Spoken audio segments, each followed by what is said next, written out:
Welcome to Simply by Grace, a podcast of Grace Life Ministries with founder and director Dr. Charlie Bing. This podcast and other helpful resources can be found at our website, gracelife.org. Now, here's Dr. Bing. Hey there. Are you ready to talk about fishing and a little about life? Before you think you're not interested in fishing, in fact, you may be bored by it, just wait and listen. Give this podcast a chance. Carmen Pate of Saving Grace Podcast asked me to do a 2-part podcast discussing my book, Fishing for Life. Now, the next best thing to fishing itself is talking about it and reliving the stories, which is kind of why I wrote the book. But Saving Grace Podcast is a ministry of Grace School of Theology with whom I've had a good relationship and ministry, and I was more than happy to help them. Now, the podcast combines 2 parts into one here, and it includes contact information for Grace School of Theology and all its ministries. I hope you enjoy the chat, which is not just about my fishing stories, but as you'll hear, about life itself. And I hope it motivates you to get several copies of Fishing for Life and share them with people you know who like stories and even fishing, and who might just need to hear the gospel as it's presented in the book, which is why I really wrote it. So anyway, enjoy the conversation and let me know what you think by giving us a good rating or leaving a comment, and share the podcast with others. Okay, so here we go. Hello, I'm Carmen Pate, and I'm your host for today's program. You know, one of my fondest childhood memories was fishing with my dad. He otherwise was a pretty harsh man who had a lot of unresolved baggage. But when we were on a boat on the Little Red River in Arkansas, fishing for trout or brim, he became a different person, a person that I enjoyed being with. You know, he often commented that on the river is where he could worship God best. And I was always glad to hear that because he didn't attend church with us. You know, those memories came flooding back as I read an enjoyable yet powerful little book titled Fishing for Life, Insights for Living from a Jerk at the End of a Line. Yes, it's a book about fishing, but oh, it's so much more. The author, and also our guest today, takes us beyond the fish on the end of the line to capture the lessons of life and the beauty that surrounds them, all while enjoying the skills of fishing. Our guest is Dr. Charles Bing. He's the founder and director of Grace Life Ministries. He earned his master's and his doctorate in theology from Dallas Theological Seminary. Dr. Bing has served 25 years in pastoral ministry. He's a co-founder of Free Grace Alliance and is a former president of that organization. He has authored several books, including Simply by Grace, Lordship Salvation, Living in the Family of Grace, among others. And today, we want to explore together with Dr. Bing his book, Fishing for Life. Welcome back to Saving Grace, Dr. Bing. Well, thank you, Carmen. Good to be back. Well, you know, my memory of fishing as a child is about the extent of my fishing experience. But I can tell you that I could not put your book down. Your detail brought me to those many places across America and the Caribbean islands that you went to. And I could sense your love of fishing through it all. I'd love to ask you if you were to just list 3 or 4 reasons why you love to fish, what would you say? Well, I think you're an illustration of one of the reasons is it just gives you a good memory, and a good memory of good times outdoors. And I think that's the reason I like to fish so much, is because it gets me outdoors where things are simple, sometimes predictable, sometimes unpredictable. And you have to be a real student of the outdoors to appreciate things like fishing or hunting or whatever you're trying to do. And it brings your skills of observation to the surface. And I just love being outdoors. It's just a beautiful setting. But there's the other part of it too, which is the challenge of catching a fish in its own element. So you're on its turf, so to speak. And so you have to learn to think like a fish, which shouldn't be too hard since I don't think fish have big brains, but you know, they know how to survive in a tough environment. Yeah. But the excitement of catching something from a different world, because usually we see water, we just see a glare of water, and yet we were able to bring it out of its world into our world. And just the thrill of and the challenge of doing that, I guess, has always appealed to me. Oh, yes. Well, I can certainly see why. Well, who would you say is your target audience for your book, and what are you hoping that your audience will take from it? Well, here's what happened. I love stories and I record my fishing stories for over the years. And I do the same with my hunting stories, which is coming out sometime in the future. But I started to look for a book. There are some books written for fishermen, but they're written from a Christian perspective to Christian, kind of like devotionals. I looked for a book that would present the gospel clearly to an unbelieving fisherman, and I could not find one. And there's 55 million people in America that like to fish. And when I found out some of them could read, I said, well, you know what? I said, I would like to use my stories to draw them into the book and then weave into it observations about life and about God and eventually about the gospel, but not in a preachy way. And so that's what I do. The gospel comes out most clearly in the afterword. And I tell people, hey, if you don't want to hear it, just put the book down, tight lines. But if you want to know about how to have eternal life, just keep reading a few more pages. So that's the reason. And what I have found is exactly what you say, is that many people will buy the book for their husbands or friends, wives or whatever, but they read it themselves and they say, you know, I really like the stories. And even though they're not fishermen necessarily. So that's been an interesting side blessing. Oh, no doubt about it. Well, I love the format of the book and your target audience. It's just beautifully done. Beautifully done. Thank you. Well, you share that your love for fishing was passed on from your dad and started when you were about 4 years of age. Could you invite our listeners into that moment in time when you hooked that first fish and fishing hooked you, as you said? Yeah. Well, it's hard to remember exactly the first fish I caught because we were always doing something in the creek nearby, but we used to go to a lake in our area that was real accessible and close to home. So even after work, my dad would take us up there and we would usually throw out a worm under a bobber. And that was the most exciting thing to see. That there's nothing more exciting in life than seeing that bobber start to wiggle or start to skim along the surface because you know there's a fish pulling it. But most exciting was when that bobber would just disappear under the water. And now you know something big on there. And then you catch a fish, and usually they were just bluegills, sunfish, and occasional bass. But just the thrill of that excitement, anticipation, the optimism about what you could catch, and then actually catching a fish, it really hooked me. And it's, you know, we say the tug is the drug. When the fish get bigger and you feel that pull on the line, it really is kind of an addicting thing for people. Yes, yes. So exciting. And particularly for children too. We've had a couple of our grandkids, a couple of our grandsons this summer on separate occasions. Bob took them fishing and each of them caught their first fish. So they had been many times fishing, but they each caught their first fish, were thrilled. And of course, we did all sorts of things while they were with us. But when you asked them what they enjoyed most, it was catching that fish. So it is a beautiful thing. Well, you know, you talked about weaving in some spiritual things throughout your book. And again, you just did it in such a beautiful way. And one was a story, if you could just kind of recount that story, a fishing encounter, I guess you would say, with a school bully and a nemesis that really had an unexpected eternal impact on your life down the road. Would you tell our listeners about Jerry and the circumstances that changed your life? Sure. Jerry was my neighbor, actually, and he was in our school also. He was in our class. But he was kind of a bully in the neighborhood. He liked to pick fights. He liked to just cause trouble. And so one day we were fishing down at the little local creek and catching little chubs.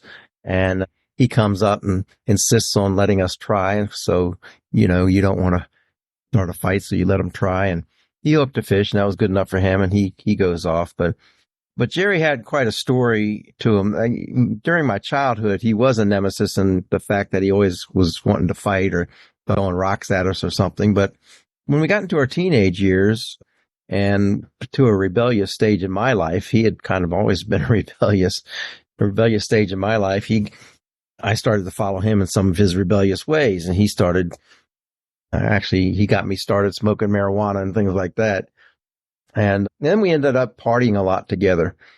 And we did that. He developed a drug habit. I did not. But he was into hard drugs, and he went to the Army, got discharged because of that, and was forced to go to a rehab program called Teen Challenge. And there at Teen Challenge, he became a Christian, and he would come back after that and talk to me about it. And I wasn't too interested in changing my lifestyle, but I listened and I was curious. And so, but he kind of got drawn back into the lifestyle of partying and drugs with me. And one night we were out at a party, and he took an overdose of drugs. I didn't know he was going to do it.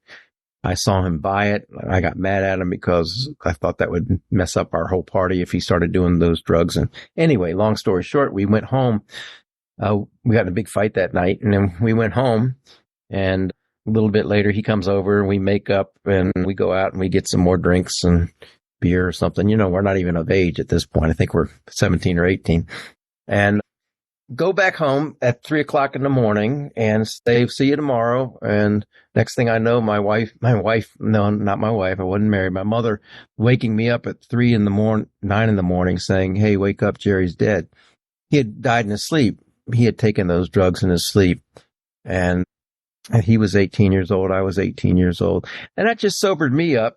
And I got to thinking, I'm heading down that same path. And you think that teenagers are invincible, but I started to realize the same thing could happen to me.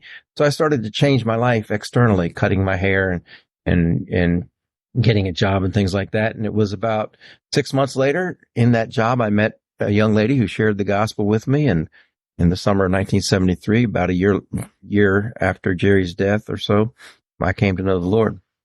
Praise the Lord. Yeah. Well, and the story is even more wonderful than that because his brother and his father came to know the Lord also. Oh, that's awesome. We never know what's going to happen and with the encounters that we've had in life and where they'll lead us, but God knows. God knows. Yeah. Well, your childhood and teen years were full of fishing stories along the creeks and the Potomac River in Washington, D.C. area.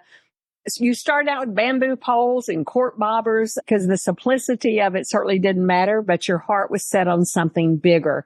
You talk about how fly fishing in faraway places was really what you dreamed of. And you share an experience in Spillway Creek in Beavers Bend State Park in Oklahoma that started as a very difficult and frustrating morning, casting doubt on your fly fishing dreams. But you said God showed up in an unusual way, didn't he? Yeah. Well, I love the fly fish. And so we went to this southeast Oklahoma stream, which is almost like being in the Rockies, the way it's structured. And it's a very popular place for fly fishermen. And so when we arrived at the parking lot, I started to put on all my gear. Well, I realized I didn't have I think it was my reel that I had left back at the cabin. So I had to go drive back there, killing about 45 minutes. Got back to the parking lot and the sun's beating down and I'm putting on all my gear and threading the lures and you can't have barbs on your hook, making sure I press them down with pliers and one frustrating thing after another. So about an hour and a half later, I'm dripping sweat because it's going to get cold in the evening in October. I'm dripping sweat. I'm frustrated about all the things that have gone wrong. My friend has already been fishing about an hour. I finally join him and, catch one or two small fish. And so that was that for that day. But the next morning we got up and we hit the stream early. And that morning there was I was fishing near these rocks and this mist is coming off the water. And then the sun peeks out behind the trees. And it just is a real ethereal, mystical type of scene, mystical, pun intended, type of scene. And I threw my friend the camera and I said, here, take a picture. Take some pictures. And one of those pictures is on the cover of the book, another's on the inside of the book. But it was just a beautiful setting. And then to catch a few trout and to see a deer walk across the stream at the same time just reminded me that fishing can be a big hassle sometimes, but sometimes it's worth the hassle because you have those beautiful moments where just God shows up and everything works right. Oh, yes. I love that story because that's the way our life is too, isn't it? It can be so frustrating and such a hassle and all the chaos and all the noise. And yet there'll be it might be a sunset or a sunrise or whatever where God just is there. And it's like he is begging for your attention. Yeah. And when you give him that attention, it's a beautiful experience. No doubt about it. Well, you humbly admit that you don't always catch fish. You say that it's why it's called fishing, not catching. Right. I loved that. Well, certainly there are life lessons learned early on by fishermen regarding their dry spells, if you will. You noted that one of your favorite Bible stories is found in the 21st chapter of the Gospel of John. Remind us of that story and explain why it's significant to you.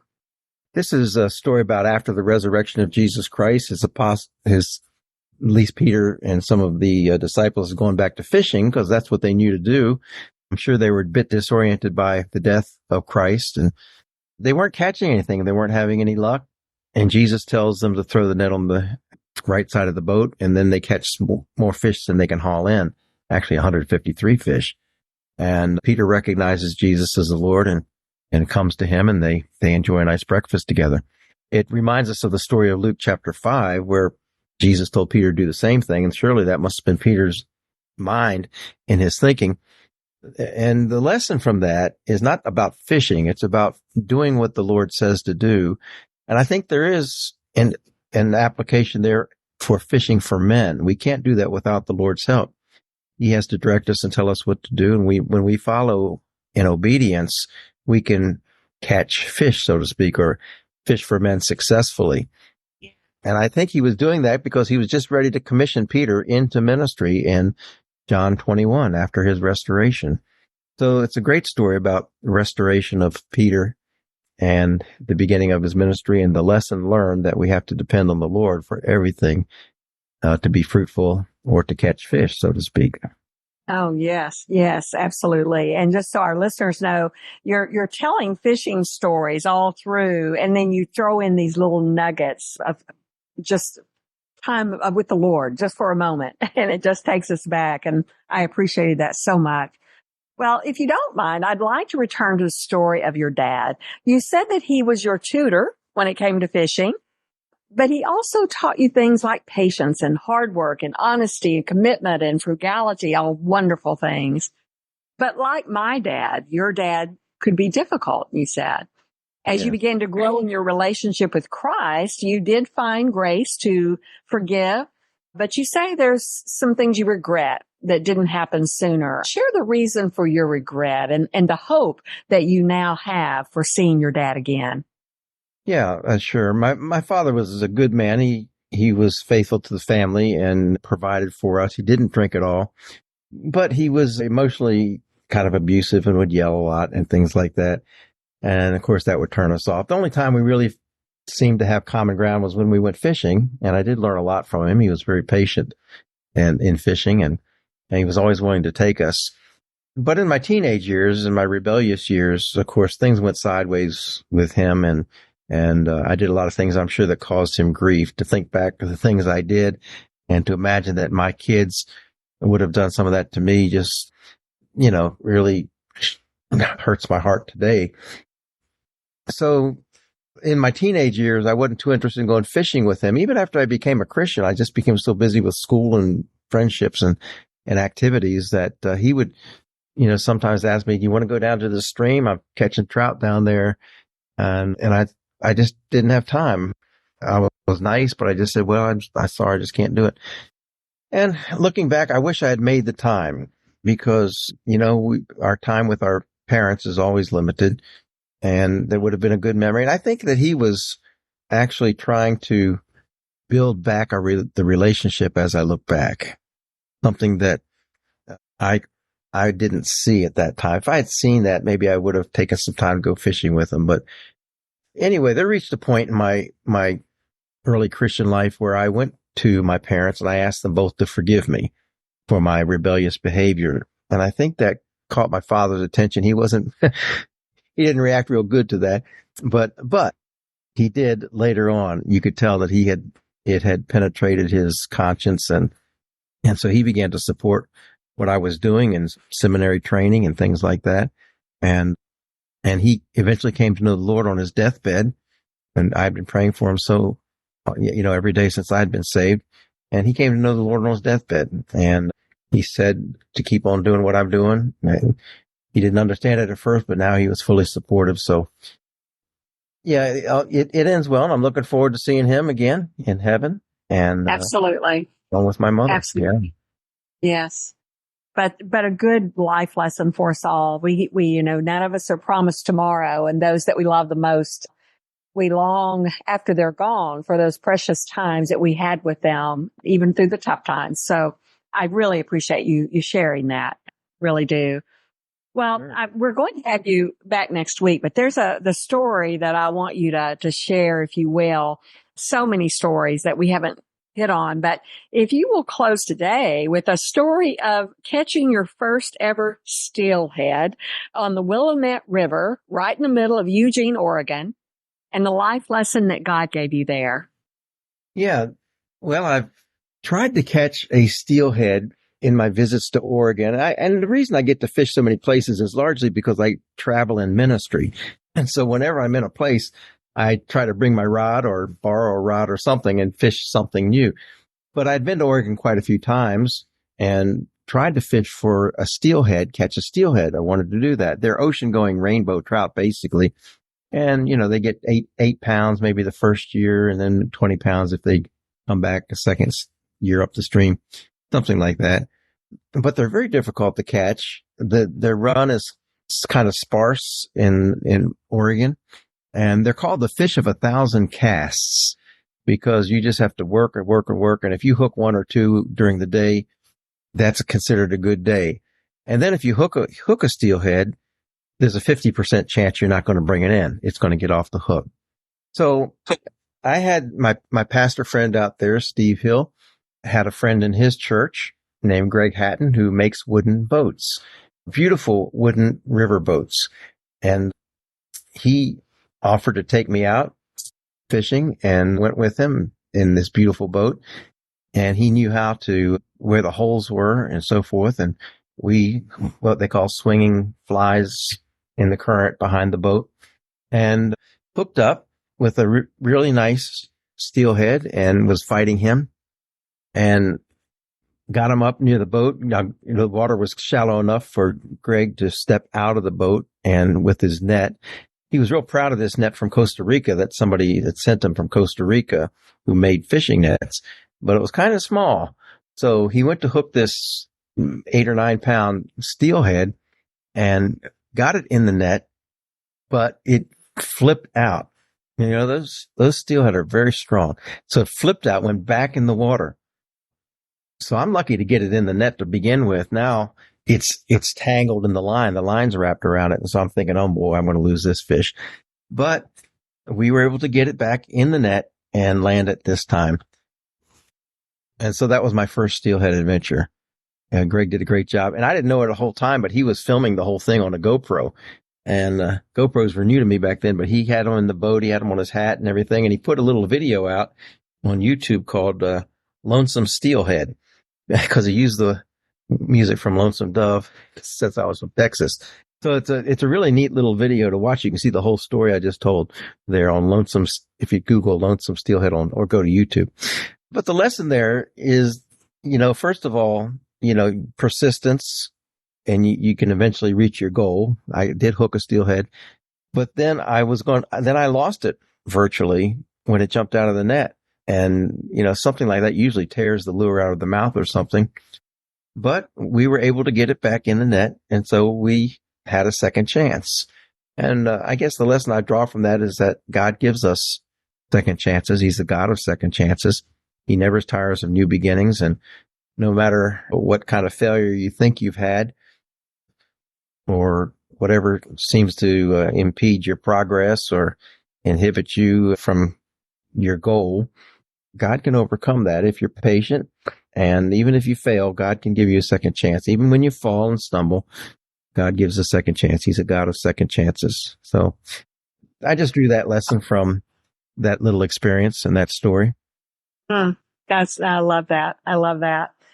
Well, in closing, it's obvious from your book that not only do you love fishing, but you love to help other people learn to fish. What is your motive when you're helping someone learn to fish? I just want them to feel the kind of joy that I feel when I fish. And it, it gives them a sense of accomplishment to catch a fish. It puts a big smile on their faces. I think a lot of reason people don't like to fish today when I talk to them is because they didn't have a good experience at first and they didn't catch anything. It was just a boring day of sitting in a boat or standing on a bank or something. And nobody really showed them how to do it and have success. And so I like to show people how to have success, take them a place I know that they can catch something, show them some real simple things. And they get just a great feeling of accomplishment by catching their own fish. It seems like a small thing in life, but to them, it's something they'll remember the rest of their life, just like you do and I do. It's a story and they'll remember it. But so it's very gratifying. And then I see these young people that I taught down the river now with their children. And and that's good because I can ask them where the fish are and get fishing tips from them. So that's beautiful. And I just love you talk throughout the book about seeing someone that maybe they were doing something incorrectly and you could interrupt and help them out or show them where a good spot was. And that does mean a lot because you want them to enjoy the fishing, but to develop a love for it. And again, I love that you drew a spiritual analogy even there that, if you don't catch anything, there's nothing to keep you coming back. You might wander away. And that sometimes happens with our faith. We're not looking to try to just feel good, but we do want to be hooked into loving Jesus and where we stay with him forever. And certainly just reading his word every day draws us to that love, doesn't it? Well, before we get to some more fishing stories, explain, if you will, your thoughts behind the title and the subtitle of your book. Sure.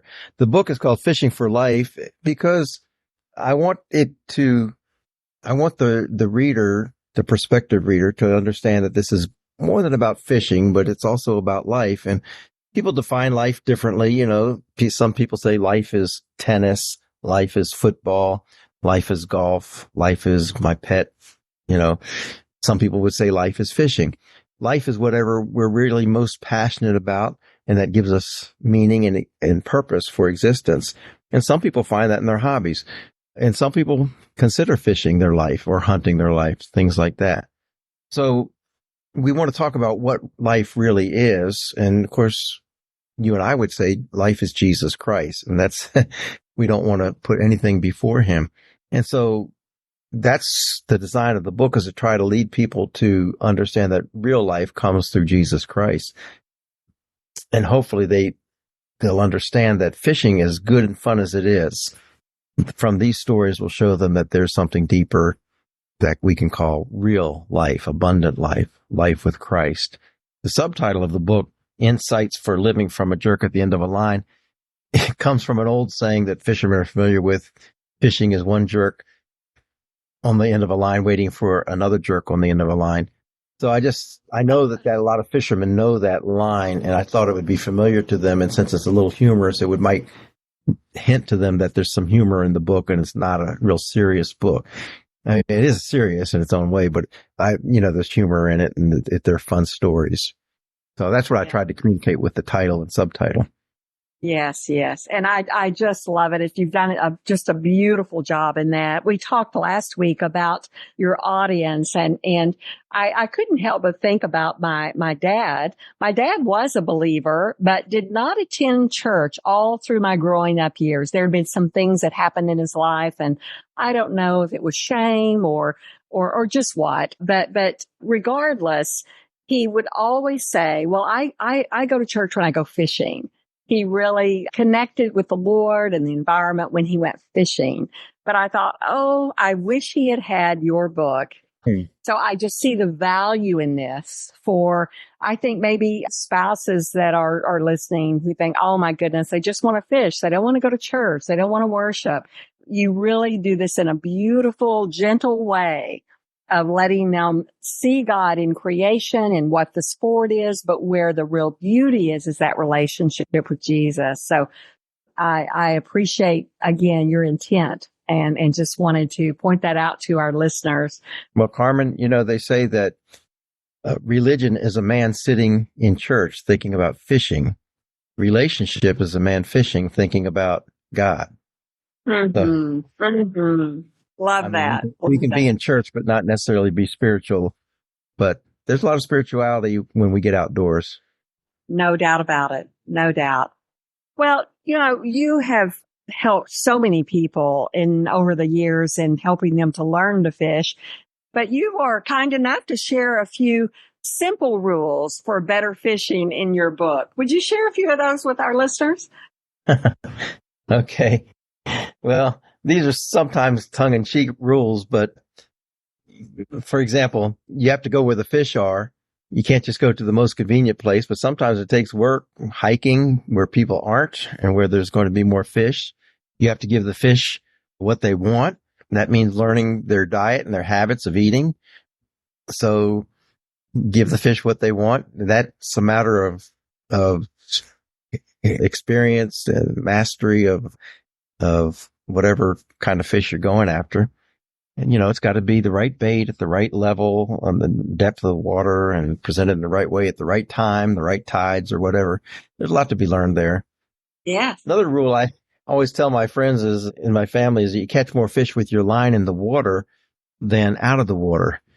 I take kids fishing, my grandkids included, and they're always running around looking for another hole to fish in. And meanwhile, I'm staying in one spot and I'm catching more fish than them. And I say, you know why I'm catching more fish than you? Because my line's in the water more than yours. So that's an important lesson. It sounds simplistic, but it's really important. Keep your line in the water. And yesterday is another lesson yesterday, the fish we're always biting. It's kind of a joke, but every time we go out, not every time, but when we go out fishing, there's always somebody there that seems to say, oh yeah, yesterday we limited out. Yesterday it was going crazy, Or my sister's brother's mother-in-law was catching fish or something. Right. And then tomorrow is always the best day for fishing, I always say, because you always have that anticipation, that optimism. So, and another important rule is when you can take a kid fishing, you can go fishing or take a kid fishing, but you can't do both. So any parent of young children or grandparent knows that to take a child fishing means that you're going to be spending most of your time tying hooks, untangling line, baiting hooks, taking the fish off, et cetera, et cetera. But it's worth it. Oh, no doubt about it. No doubt. As a matter of fact, I'll have to share this story. My husband, when he was taking one of our grandsons who was 11 fishing, and realized he was catching his first big fish. So my husband laid down his line, his pole and was waiting, to get a fish, laid down his pole so he could go and help him bring that fish in. Well, while he was doing that, a fish carried off his pole, his line, everything. It was gone. Because then it happened just so quickly. But wow, that's the kind of fish you want to see. That's right. Exactly. The big one that got away, right? Yeah, that's a memory he wouldn't forget for a while. No, not at all. Not at all. Well, you say that most fishermen eventually become philosophers. Explain what you mean. Well, I just wrote a chapter where I waxed a little philosophical. I often wonder why I like to fish so much and why I wake up at 4 a.m. and go stand in the water freezing. I don't know that I've really come to any really good answer for that. But I think most fishermen eventually become philosophers in the sense that there's a certain phase in life where you're discovering, you're learning, and you're excited about it, and everything's new. And then there's another phase in life where you become really masterful at it, and you begin to become fruitful and harvest fish, and you become confident in your skills. And then there's a point where fishing doesn't become so important as not catching fish doesn't become so important. It's just the experience of fishing. And you become a little philosophical about it and start to wonder, why am I here in this freezing weather in the rain where I could be standing sitting in a nice warm home drinking a warm drink or something. And you just start asking these questions of yourself for why you're doing it. Or you just sit back and, it's not so much what you're catching or not catching, but you just lay your pole aside and just enjoy the clouds, the birds, and the sound of the water, something like that. So you reach a point, I think, in not just fishing, but in a lot of things in life where it becomes so familiar to you, and you've become what you feel like is competent at it, and you can just sit back and enjoy the other elements that you don't usually pay attention to, or enjoy watching somebody else fish. So just becoming a little philosophical about it. Yes. Yes. Yeah, I joke that wives don't often appreciate philosophy. They don't always understand what we're doing. It's not just wives, but all spouses. Of course. Of course. Well, I think, you're right too, though. And you go and it's quiet. It's beautiful because God's creation just is beautiful. We get so busy in life. We don't stop to smell the roses, if you will. We don't stop to appreciate all that he has around us every day that we're just too busy to take time to look at. And I think stopping to think about him and thinking about the blessing and grace of what he has given us in that moment is a beautiful thing. And we need to do more of that for sure. Yeah. Yeah. Now, I gathered throughout the book that you prefer fishing without a guide, but you explain that sometimes guides are necessary.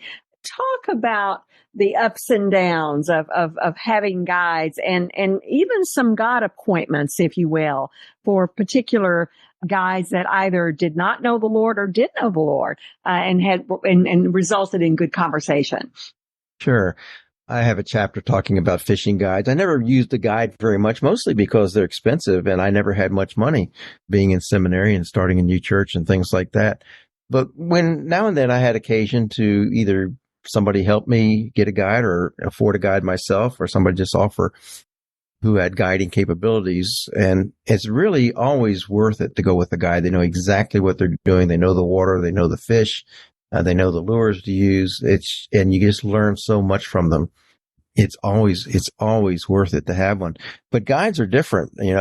It's funny because some of them don't talk very much. Some of them talk too much. Some of them are bossy and telling you what to do, or will even scold you or something that you're not doing it right. And that gets on your nerves a little bit. But I always try to find out a little bit about them, relate to them as people, and see if there's any opening for sharing the gospel with them. We had one guide I'm thinking about named Pate on Tillamook Bay on the Oregon coast. And we were going after Chinook salmon, but it was late in the season. We didn't have a good shot at it, but I think we wanted to do this because my friend Hirsch Lang, who lives up there in that area, and Joe Lombardi, who has since gone to be with the Lord, was moving out of Oregon. And I was there in Oregon visiting. And so we just kind of wanted to get together and have that fellowship together. Hirsch had an interesting past. He was a policeman, and a perpetrator pulled a gun on him and he shot him. He shot the perpetrator and paralyzed him from the waist down. And the man went to prison. But when he got out of prison, he became a Christian in prison. When he got out of prison, he and Hirsch went around to churches doing this cop and convict thing and sharing their testimonies. So Hirsch was just an excellent, wonderful, wonderful guy to fish with. And Joe Lombardi has been a pastor and a friend for a long time. And he was just moving from his church in Oregon to a church in Nebraska. So he wasn't going to be able to salmon fish. So I thought it would be fun. And we got into conversation with Pat, and he heard us talking about spiritual things. And he expressed the fact that he didn't understand much of the Bible, didn't know much about it. And we answered some of his questions and got in good conversation, shared the gospel with him, shared literature with him. He had obviously been through some difficult times from the things he told us, and he was very open to hearing the truth. That doesn't always happen, but I always now carry my book with me and give it to my guide at the end of the trip. So that's always a good thing. The last one, I just gave it to a guide in New Zealand, and he said, "Oh, good, I have something to read tonight." So that made me feel good. Yeah, he was going to read it that day. Okay. That's great. Good story. Well, you must share your last adventure on the Devil's River in Texas and your comparison of that to life itself. Well, Devil's River is a fascinating river in southwest Texas. It feeds into Lake Amistad, which is on the border with Mexico. It's the only wilderness river in Texas. It comes out of the ground, so it's pure, clear, cold water. And here in this Wow. middle of this desert, there's a population of smallmouth bass, which usually like deep, cold water. But because the water is cold there, smallmouth bass thrive along with other species. I've gone down the river 4 times. It's always difficult. 3 times in a canoe, and it's always difficult not to capsize because the rapids could be pretty mean and vicious, and you're getting out half the time and walking your canoe or kayak down the river. It's very rough. You're exhausted at the end of the day, and you camp out on the river on rocks or something below the water level because there's private property all around. On the last trip I went, I decided to take a kayak, which is a little tougher because your center of gravity is higher. It's a little harder to stay upright, and I capsized about 4 or 5 times on that trip. Oh my goodness. One of the things we always do is when we approach the largest natural waterfall in Texas, Dolan Falls, which is a 12-foot waterfall, you have to get out of your canoe or kayak and pull it over to the side and then portage it down, meaning carrying it down over the rocks with the help of your friends and into the pool below the waterfalls because you can't run the waterfalls. Well, I tried to get out in time, but it had rained and swollen the river just a couple inches, but a couple inches makes for a lot of power. And I got a little ahead of my friends. I shouldn't have. I should have stayed in sight of them. And I got out of the kayak, but I couldn't pull it over because the water was too strong. And now it was getting swept into the main current on the waterfall. And I just was with it. And the only thing I could do was to hang onto the kayak next to it, not in it, next to it. So we both went over the waterfall. The fellow who had brought us down to the river and carried us down there, shuttled us down with our kayaks in a trailer, told us about somebody that went over the waterfall, broke his ankle, and had a purple elephant's foot, he called it, for the next whole day, because you can't get off the river for at least 24 hours to get any kind of care. You can't walk out of there. And so I was thinking the whole time I was going over that waterfall, purple elephant's foot. So when I hit the bottom, hit the rocks, I collapsed my knees so that I wouldn't be stiff and hurt my ankles, and it worked. I survived it, but I lost hundreds of dollars worth of fishing gear and my camera and everything. It was a lesson. It was a lesson about safety, staying with your friends, and being careful. But the Devil's River is a fascinating history. I talk about some of the history in the book. It's a place where the Pony Express used to go. Indians gathered, the cavalry gathered. They all gathered there because it's like the only water in the area. So it has a lot of history, and I tell some of those interesting stories. But the river itself is a journey that I often compare to discipleship because there's many channels to go down. And if you pick the wrong channel, you may go quite a distance and find out that it just is the dead end and you got to back up. And then you capsize. And then sometimes the wind is in your face and you're struggling with all your might to make progress. Other times it's in your back and it's easy going. So it's just a lot of things that are analogous to the Christian life and the ups and downs of the Christian life, the challenges, the trials, the danger sometimes of the Christian life. And I thought the Devil's River was just a good story to talk about those things. Definitely. And quite the adventure, which certainly life is, isn't it? And you are going to take risk. You're going to do things that may not be popular for everyone, but boy, the rewards when you stick with it, persevere, and come through on the other side. Yeah. Beautiful. Great feeling of accomplishment when we finish the trip all the time. Just like us as believers, a great accomplishment at the end, for sure. You said on your bucket list was to catch a tarpon, the Silver King, you called it, and that would be in Florida.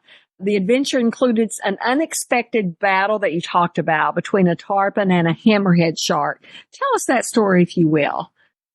Yeah, I've always wanted to catch a tarpon, and I have friends there who own a boat and knows how to catch them well.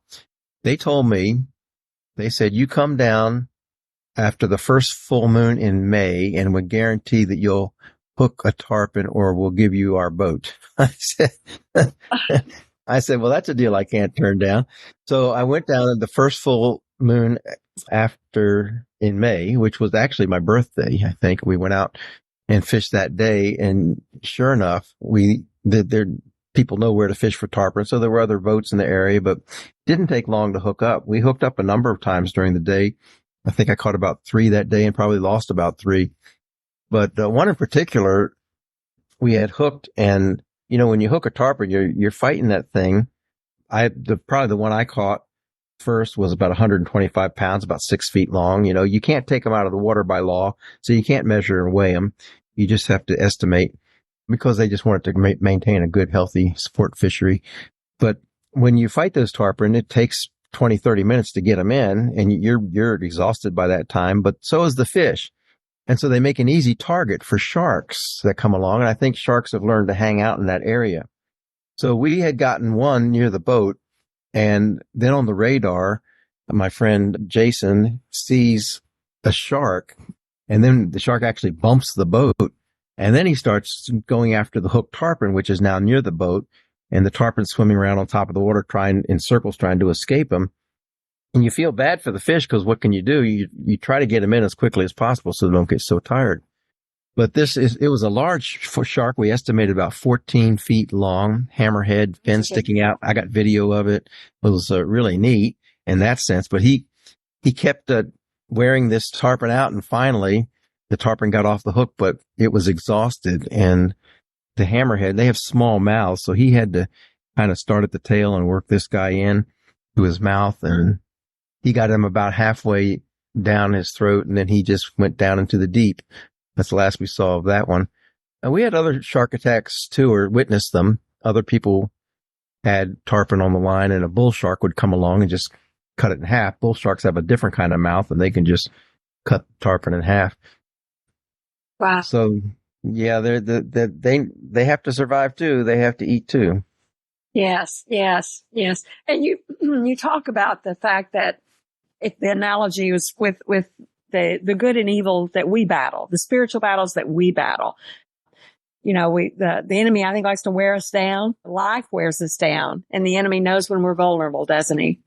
I think that's exactly the takeaway from that story. If I had to draw a spiritual lesson from it, it's that Satan knows how to exploit our weaknesses, or he can easily exploit us when we are exhausted, tired, vulnerable.